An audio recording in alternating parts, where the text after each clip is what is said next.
అందరికీ నమస్కారం. KSR data vision YouTube ఛానల్కి స్వాగతం, సుస్వాగతం. ఈరోజు ఈ వీడియోలో మనం కాపీ జాబ్ గురించి తెలుసుకోబోతున్నాం. మైక్రోసాఫ్ట్ ఫ్యాబ్రిక్లో ఎన్విరాన్మెంట్లో ఏదైతే మనకు కాపీ జాబ్ అనే ఒక యాక్టివిటీ ఉందో దాని గురించి తెలుసుకోబోతున్నాం. సో ఫస్ట్ ఈ కాపీ జాబ్ అంటే ఏంటి అని దాని గురించి తెలుసుకుందాం. సో ఇక్కడ కనుక మనం వెళ్ళినట్లయితే ఇది మైక్రోసాఫ్ట్ అఫీషియల్ డాక్యుమెంటేషను. సో ఇప్పుడు ఇక్కడ ఏం మెన్షన్ చేశారంటే copy job is the go to solution in Microsoft fabric data factory for simplified data movement from many sources to many destinations. ఇక్కడ చూడండి, ఇక్కడ ఇంకొకటి ఇంట్రెస్టింగ్ పాయింట్ అంటే నో పైప్ లైన్ రిక్వైర్డ్, అంటే పైప్ లైన్స్ అనే అవసరం లేదు. కాపీ జాబ్ అనేది మెనీ సోర్సెస్, వేరే సోర్సెస్ నుంచి రకరకాల సోర్సెస్ నుంచి రకరకాల డెస్టినేషన్ చేయొచ్చు. నేటివ్ సపోర్ట్ ఉందంట, మల్టిపుల్ డెలివరీ స్టైల్స్ అంటే ఏంటిది, bulk copy, incremental copy, CDC రెప్లికేషను. ఇదే విధంగా ఇక్కడ చూడండి అడ్వాంటేజెస్ ఏంటి, easy to use, efficient, flexible, high performance. So ఇది మైక్రోసాఫ్ట్ ఫ్యాబ్రిక్ కాపీ జాబ్ గురించి. సో ఇప్పుడు మనం ఈ వీడియోలో ఒక సింపుల్ సినారియో తీసుకుని దాన్ని ఎగ్జిక్యూట్ చేద్దాం. సో ఇక్కడ మీరు కనుక ఆర్కిటెక్చర్ డయాగ్రామ్ చూసినట్లయితే ఈ ఆర్కిటెక్చర్ డయాగ్రామ్లో ఫస్ట్ మనము ఒక వేర్ హౌస్ క్రియేట్ చేద్దాము, అదేవిధంగా ఒక లేక్ హౌస్ క్రియేట్ చేద్దాము, దాని తర్వాత ఒక కాపీ జాబ్ క్రియేట్ చేసి సో ఇంక్రిమెంటల్ కాపీ కాన్సెప్ట్ అనేది ఈ డెమోలో నేను మీకు చూపిస్తాను. సో మనం ఫ్యాబ్రిక్ ఎన్విరాన్మెంట్లోకి వెళదాం. సో ఇక్కడ మీరు కనుక గమనించినట్లయితే ఇది మన ఫ్యాబ్రిక్ ఎన్విరాన్మెంట్. నాది ట్రయల్ లైసెన్స్ యాక్టివేట్ అయ్యి ఉంది, ట్రయల్ లైసెన్స్ అనేది యాక్టివేట్ అయింది. సో ఫస్ట్ ఆఫ్ ఆల్ మనం ఏదైనా కానీ ఫ్యాబ్రిక్లో ఒక వర్క్లోడ్ క్రియేట్ చేయాలి కనుకంటే ఒక వర్క్ స్పేస్ ఉండాలి. సో వర్క్ స్పేస్ క్రియేట్ చేద్దాం. సో ఇక్కడ వర్క్ స్పేసెస్ మీద క్లిక్ చేసేసి new work space. So copy job work space. So అదేవిధంగా ఇక్కడ మనం ఫ్యాబ్రిక్ ట్రయల్ సెలెక్ట్ చేసుకోండి. ఫ్యాబ్రిక్ ట్రయల్ సెలెక్ట్ చేసుకుని అప్లై మీద క్లిక్ చేయండి. అప్లై మీద క్లిక్ చేసిన తర్వాత ఇప్పుడు ఇది మనకి వర్క్ స్పేస్ అనేది క్రియేట్ చేసి ఇచ్చేసింది. సో ఇప్పుడు ఇందులో ఫస్ట్ మన దీని ప్రకారం ఏంటి, ఒక వేర్ హౌస్ అనేది క్రియేట్ చేద్దాం. ఓకే, న్యూ ఐటమ్ మీద క్లిక్ చేసి సో ఇక్కడ టైప్ చేయండి వేర్ హౌస్ అనేసి.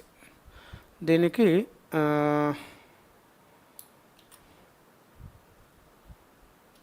Copy job warehouse, WH stands for warehouse. Create మీద క్లిక్ చేయండి. క్రియేట్ మీద క్లిక్ చేసిన తర్వాత ఇది మనకి కాపీ జాబ్ అనేది కాపీ జాబ్ వేర్ హౌస్ అనే కాపీ జాబ్ వేర్ హౌస్ని క్రియేట్ చేస్తుంది. సో WH ఎందుకు పెట్టానంటే మనకి ఈజీగా ఐడెంటిఫై చేసుకోవడానికి. WH ఎందుకు పెట్టానంటే మనం ఈజీగా ఐడెంటిఫై చేసుకోవడానికి. సో ఇది వేర్ హౌస్ క్రియేట్ చేసేలోపు నేను ఇక్కడ దీన్ని ఒక డూప్లికేట్ ట్యాబ్ తీసుకొని మన ఆర్కిటెక్చర్ డయాగ్రామ్ ప్రకారం నెక్స్ట్ మనం లేక్ హౌస్ కూడా క్రియేట్ చేయాలి. సో ఇప్పుడు ఇక్కడ వర్క్ స్పేస్లోకి వెళ్ళి మన వర్క్ స్పేస్ ఏంటి, కాపీ జాబ్లోకి వెళ్ళేసి ఇక్కడ న్యూ ఐటమ్ మీద క్లిక్ చేసి నెక్స్ట్ ఇక్కడ లేక్ హౌస్ అని సెర్చ్ చేయండి. చూడండి ఇది లేక్ హౌస్, దీని మీద క్లిక్ చేసేసి copy job lakehouse. So CJ_LH. So ఇక్కడ ఎందుకు నేను WH/LH ఎందుకు పెట్టానంటే డిఫరెన్షియేట్ చేసుకోవడానికి. WH stands for warehouse, LH stands for lake house. ఇది ఈ లేక్ హౌస్ స్కీమాస్ తీసేసి క్రియేట్ మీద క్లిక్ చేద్దాం. క్లిక్ చేస్తే ఇది ఇప్పుడు మనకి లేక్ హౌస్ అనేది క్రియేట్ చేస్తుంది.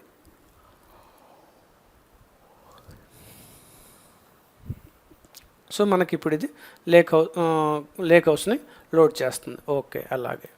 సో ఇప్పుడు ఏం చేద్దామంటే మనము ఆర్కిటెక్చర్ డయాగ్రామ్ ప్రకారం నెక్స్ట్ కాపీ జాబ్ అనేది క్రియేట్ చేయాలి.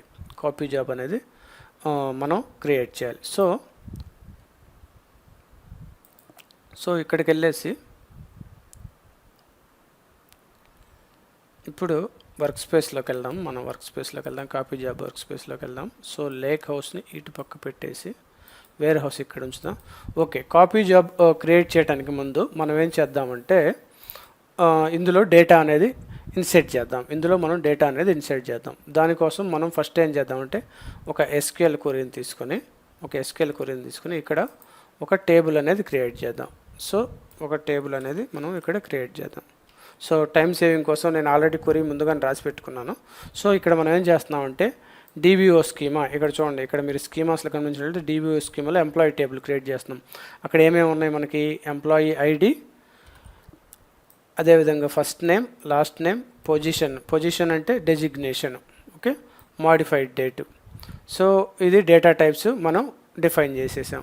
సో మాడిఫైడ్ డేట్ వచ్చేసి date time to data type. So ఇది రన్ చేద్దాం. ఇప్పుడు దీన్ని రన్నింగ్ అనేది స్టార్ట్ అయింది.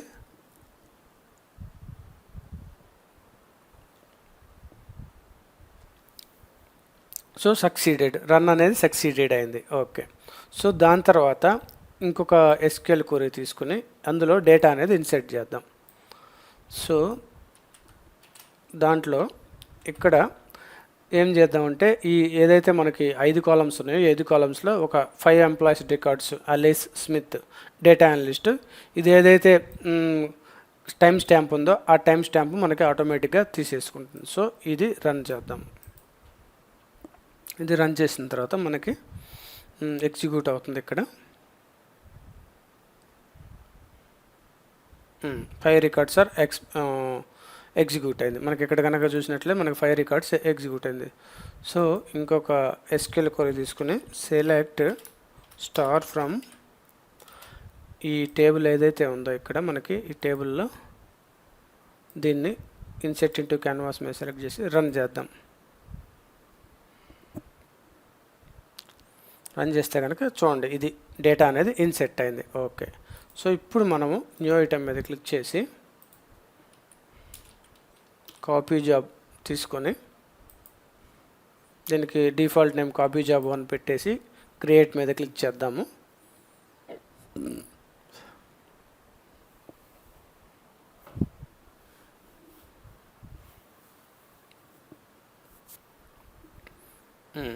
మనకి ఇప్పుడు ఇక్కడ కాపీ జాబ్ అనేది క్రియేట్ అయింది. సో అది ఓపెన్ అవుతుంది, లోడ్ అవుతుంది, వెయిట్ చేద్దాము.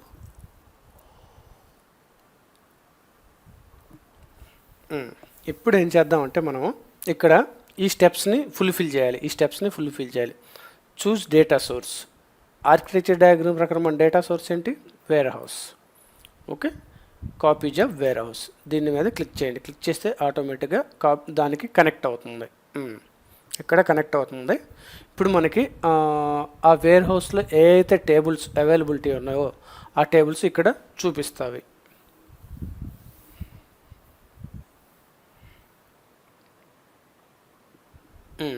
ఇక్కడ ఇవేంటంటే కొన్ని సిస్టమ్ డిఫాల్ట్ టేబుల్స్, ఇవి బై డిఫాల్ట్గా ఉంటాయి. బట్ మన టేబుల్ వచ్చేసి వేరే హౌస్లో మీరు గమనించినట్లయితే ఎంప్లాయీ dbo.employee ఇది సెలెక్ట్ చేయండి. సెలెక్ట్ చేస్తే ఇక్కడ మనకు ఒక బ్యూటిఫుల్ ఫీచర్ ఏంటంటే మనం డేటా ప్రివ్యూ చూడొచ్చు. సో ఇప్పుడు ఆ డేటా ప్రివ్యూ అనేది లోడ్ అవుతుంది, వెయిట్ చేద్దాము.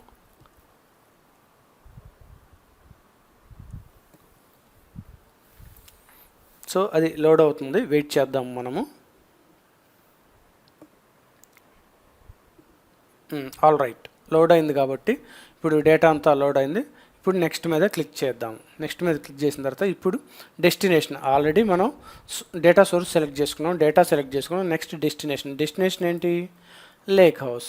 సో ఇక్కడ లేక్ హౌస్ సెలెక్ట్ చేసుకుందాం, CJ_LH. ఇక్కడ ఇప్పుడు మన ఆర్కిటెక్చర్ డయాగ్రామ్ ఈ వీడియోలో మనం ఎక్స్ప్లోర్ చేయబోతున్నాం అంటే యూజ్ కేసులో ఇంక్రిమెంటల్ జాబ్.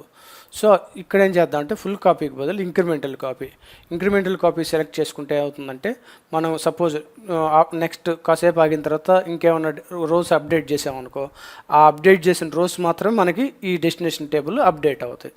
సో కాబట్టి ఇది సెలెక్ట్ చేసుకొని నెక్స్ట్ మీద క్లిక్ చేయండి. సెలెక్ట్ చేసుకొని ఇప్పుడు ఇక్కడ మనకి ఈ టేబుల్స్ డెస్టినేషన్లో సపోజ్ ఇప్పుడు ఇది బై డిఫాల్ట్ తీసుకుంది. ఒకవేళ మీరు ఏదైనా కాలం మ్యాపింగ్ మీరు చేంజ్ చేయాలనుకుంటే దీని మీద క్లిక్ చేయండి. దీని మీద కనుక క్లిక్ చేస్తే ఇప్పుడు సోర్స్ కాలము, సోర్స్ డేటా టైపు మరియు డెస్టినేషన్ కాలము, డెస్టినేషన్ డేటా టైపు మనకి ఓపెన్ అవుతాయి. ఇక్కడ చూడండి మనకి ఓపెన్ అయినాయి. మనం అనుకున్న ప్రకారం మనం కావాలంటే రీనేమ్ చేసుకోవచ్చు, డేటా టైప్ చేంజ్ చేసుకోవచ్చు. బట్ నేనేం చేస్తాను, డిఫాల్ట్ ప్రకారం వెళ్ళిపోతాను. ఇక్కడ టేబుల్ సెలెక్ట్ అవ్వాలి, ఎందుకంటే మనకి లేక్ హౌస్లో టేబుల్ సెక్షన్లోకి రావాలి. ఫైల్స్ సెలెక్ట్ చేసుకుంటే ఫైల్స్కి వెళ్తుంది. సో ఇక్కడ టేబుల్ సెలెక్ట్ చేసుకున్నాం, అంతా కరెక్ట్గా ఉంది. ఆల్ రైట్, నెక్స్ట్ మీద క్లిక్ చేద్దాం. ఇప్పుడు ఇక్కడ ఏం చేస్తుందంటే source table dbo.employee source table. So ఇక్కడ ఇంక్రిమెంటల్ కాలం అనేది ఏదనేది అడుగుతుంది. సో ఇక్కడ మీరు కనుక గమనించినట్లయితే ఇంక్రిమెంటల్ కాలం అనేది మన టైం స్టాంప్ కాలం. సో ఇక్కడ మాడిఫైడ్ డేట్ టైం స్టాంప్ కాలం సెలెక్ట్ చేసుకుని దీని నుంచి మాడిఫైడ్ డేట్ ఏదైతే ఉందో ఇప్పుడు నెక్స్ట్ మీద క్లిక్ చేయండి. ఆల్ రైట్, ఇక్కడ అంతా సెట్ అయింది. ఇక్కడ చూడండి,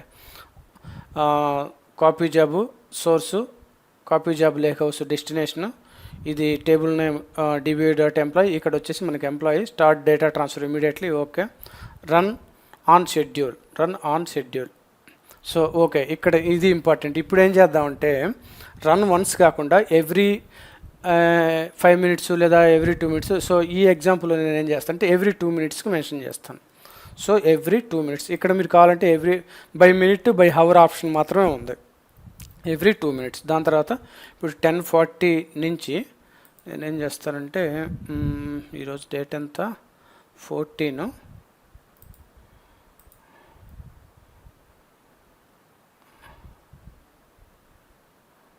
10,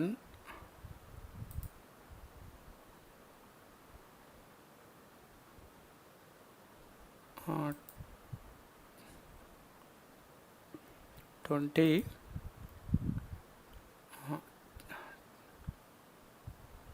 ఒక్క నిమిషం, ఇక్కడ 20:40 కాబట్టి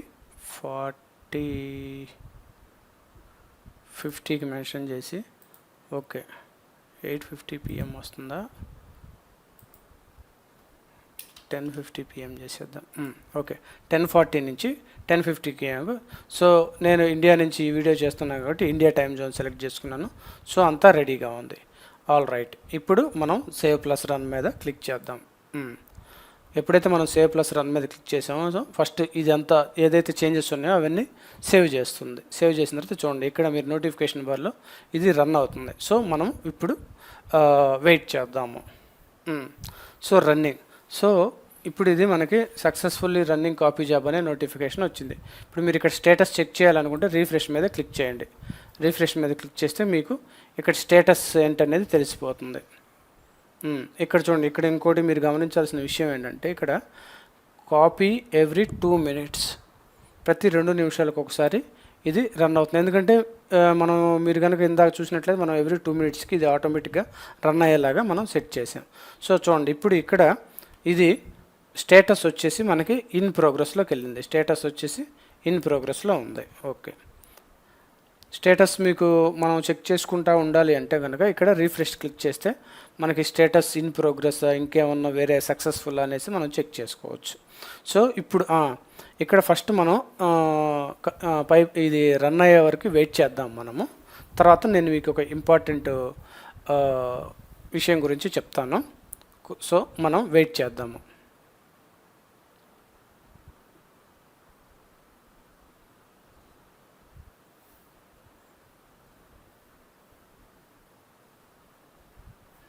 ఇంకొకసారి రీఫ్రెష్ మీద క్లిక్ చేద్దాం.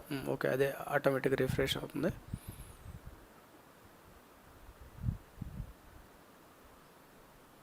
ఇప్పుడు చూడండి, ఇక్కడ మనకి succeeded green colour tick mark, rows read 5, rows return 5. ఇప్పుడు ఇక్కడ మీరు చూడాల్సిన ఇంపార్టెంట్ విషయం ఏంటంటే లోడ్ టైప్. చూడండి, ఫుల్ లోడ్. ఎందుకు ఫుల్ లోడ్ తీసుకుంది? మనం ఇంక్రిమెంటల్ సెలెక్ట్ చేసుకున్న ఫస్ట్ టైం కాబట్టి ఇది మనకి ఫుల్ లోడ్ తీసుకుంది. ఇప్పుడు నెక్స్ట్ 2 minutesకి ఆటోమేటిక్గా ట్రిగ్గర్ అయ్యింది కాబట్టి అప్పుడు ఏం చేస్తుంది, ఇక్కడ ఇంక్రిమెంటల్ లోడ్ అనేది రావాలి. ఓకే, ఈలోపు మనం ఏం చేద్దాం అంటే ఇక్కడికి వెళ్ళేసి లేక్ హౌస్ రిఫ్రెష్ చేద్దాం. ఈ రిఫ్రెష్ బటన్ మీద క్లిక్ చేస్తే ఎంటైర్ లేక్ హౌస్ రిఫ్రెష్ అయింది. సో ఈ డేటా అనేది మనం ఇప్పుడు చూద్దాము. ఇక్కడ చూడండి, డేటా అనేది సక్సెస్ఫుల్గా లోడ్ అయింది. సో ఇప్పుడు మనం ఇంకొక కొన్ని రోస్ ఇన్సెట్ చేద్దాం. సో ఇక్కడ ఒక 3 rows రెడీగా ఉన్నాయి. ఈ రోస్ని మనము ఇందులోకి వెళ్ళేసి ఇంకొక SQL క్వరీ తీసుకొని ఇక్కడ రన్ చేద్దాం. సో ఏం లేదు, ఇక్కడ నేను employee 6, employee 7, employee 8 time stamp column తోటి యాడ్ చేస్తున్నాం. సో రన్ మీద క్లిక్ చేయండి.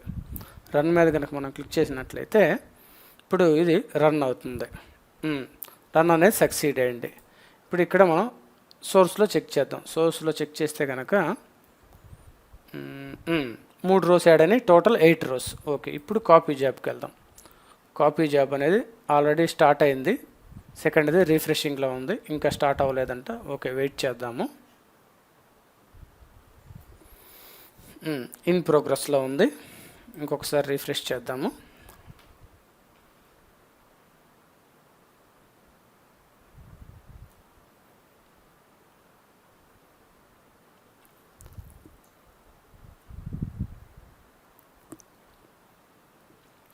రిఫ్రెష్ క్లిక్ చేద్దాం ఇంకొకసారి.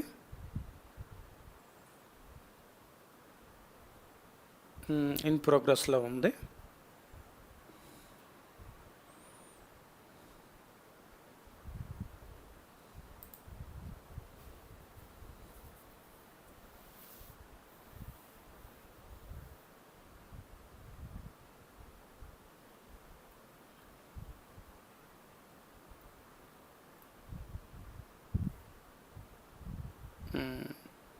రిఫ్రెష్ చేద్దాం ఇంకొకసారి. ఇప్పుడు చూడండి, సక్సీడెడ్, రన్ అనేది మనకి సక్సీడెడ్ అయింది. చూడండి, ఇక్కడ నోటిఫికేషన్ వచ్చింది, రన్ సక్సీడెడ్. ఇప్పుడు ఇక్కడ కనుక మీరు చూసినట్టయితే ఎన్ని రోస్ రీడ్ చేసాము 3, ఎన్ని రోస్ రిటర్న్ చేసింది 3. సో ఇక్కడ ఇంకోటి గమనించాల్సింది, ఇంతకుముందు మీరు గమనించినట్లయితే ఇక్కడ ఫుల్ లోడ్ ఉంది, బట్ ఇప్పుడు ఏంటి ఇంక్రిమెంటల్ లోడ్. అంటే ఏదైతే ఇంక్రిమెంటల్ కాలమ్స్ ఉన్నాయో, ఏదైతే మనం లాస్ట్ 3 కాలమ్స్ ఇక్కడ ఇన్సెట్ చేసామో టైం స్టాంప్ ప్రకారం, ఇది చూడండి, ఇది యాక్చువల్గా యూటీసీ టైం తీసుకుంటుంది. 5-6 తర్వాత 5-14కి మనం 3 రోస్ ఇన్సెట్ చేసాం. సో ఇక్కడ అందుకనే lower bound first initial time ఇది 5-14, ఇది second time stamp column. So incremental load. Okay, ఇప్పుడు సక్సెస్ఫుల్గా రన్ అయింది కాబట్టి ఇక్కడికి వెళ్ళి ఇది ఒకసారి రీఫ్రెష్ చేద్దాం.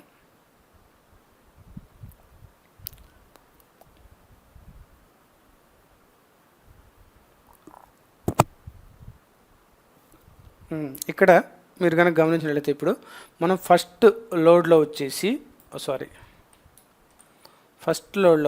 ఈ 5 రోస్ మాత్రమే లోడ్ చేసాం. దాని తర్వాత ఇక్కడ ఏం చేసాము, సెకండ్ లోడ్లో వచ్చేసి ఈ 6, 7, 8, బట్ ఇవి 6, 7, 8 రివర్స్లో లోడ్ అయినాయి. బట్ లోడ్ అయితే మనకు అయినాయి. కావాలంటే మనం ఇక్కడ సార్టింగ్ ఆప్షన్ అనేది తీసుకోవచ్చు.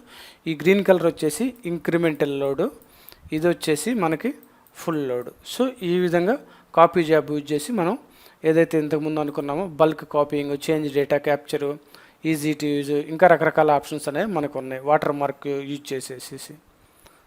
ఓకే, సో ఇప్పుడు ఏం చేద్దామంటే ఒకసారి నేను ఏం నేర్చుకున్నాం ఈ వీడియోలో రీక్యాప్ ఇస్తాను. ఈ వీడియోలో మనం ఏం చేసామంటే మైక్రోసాఫ్ట్ ఫ్యాబ్రిక్ కాపీ జాబ్ గురించి నేర్చుకున్నాం. సో ఫస్ట్ మనం వేర్ హౌస్ క్రియేట్ చేసాము, అదేవిధంగా లేక్ హౌస్ క్రియేట్ చేసాము. దాని తర్వాత వేర్ హౌస్లో కొంచెం డేటా అనేది ఇన్సెట్ చేసాము. దాని తర్వాత మళ్ళీ కాపీ జాబ్ యాక్టివిటీ క్రియేట్ చేసి ఫస్ట్ 5 రోస్ లోడ్ చేసాము యాజ్ ఏ ఫుల్ లోడ్గా. దాని తర్వాత ఇంకొక 3 రోస్ యాడ్ చేసాము. సో ఆటోమేటిక్గా మనం ఎవ్రీ 2 మినిట్స్కి ఇది షెడ్యూల్ చేసాము కాబట్టి ఇది ఇంక్రిమెంటల్ కాపీ రన్ అయ్యి ఆటోమేటిక్గా 5+3 8 రోస్ అనేవి ఇక్కడికి లోడ్ అయినాయి. సో ఇది ఇవాల్టి ఈ కాపీ జాబ్ వీడియో గురించి. ఈ వీడియోని లైక్, షేర్, కామెంట్ చేయవలసిందిగా కోరుతున్నాను. కేఎస్ఆర్ డేటా విజన్ యూట్యూబ్ ఛానల్ని సబ్స్క్రైబ్ చేయవలసిందిగా కోరుతున్నాను. ఇంకొక ఇంట్రెస్టింగ్ వీడియోలో మళ్ళీ కలుద్దాం. అందరికీ ధన్యవాదములు.